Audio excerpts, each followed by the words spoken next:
شیخ القرآن رحمه الله ویلا دا خود سنور ورجه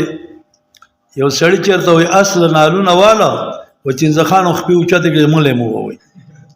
اوس خو ار یو تن شیخ القرآن دی کنه شیخ القرآن سے ورور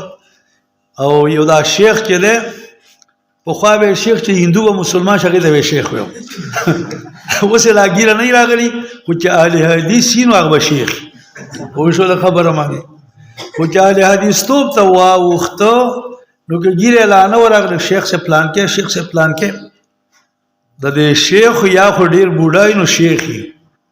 یا ماهر د پن کې ناغي ته شیخ ویل کیږي چې نه سړی ماهر د پنی او نه سړی ګیره سپینای او شیخ ته وای پیګر دې شو دا سه خدای دې لپس دې شی جوړ کړی دی خجی نو شیخ القرآن رحمه الله په دور کې د قرآن بیانول ډېر ګران وسنۍ زمانہ کې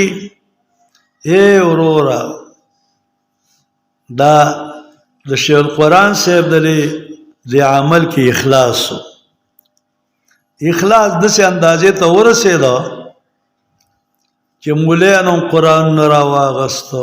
اشاعتین را واغستو جماعتین را واغستو جماعتین را واغستو خزم را واغستو نرانو را واغستو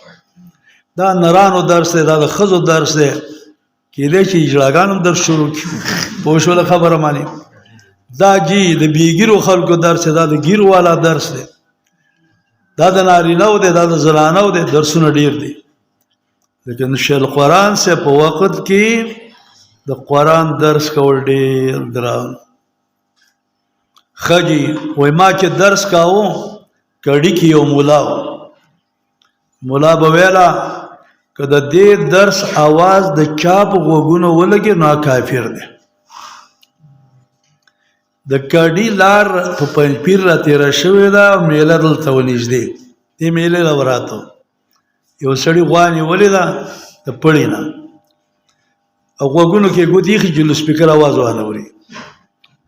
د سپیکر आवाज چې غواوري دله غوا منډه غسته دا و سړی غوګونو ګوتی کې خو غواتی تختی نو بس هغه غوګونو ګوتی لري کړی دي سړی ورګه کافر شو سم کافر شو وسه وای ورېدا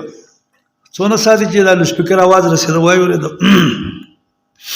سړی واپس چې میله ان لاړ نو مولانا ته ویل چې مولانا صاحب یو غلطی را نه وشو ډیره زیاته لویا تا ویل چې ګوره دا قرآن وانه ورې قرآن مې واورېد څو وې دغه نه توبه وباسه چې نورې وانه ورې چې به وانه ورې خجی نو دیو جنا وګونو کې به ګوتی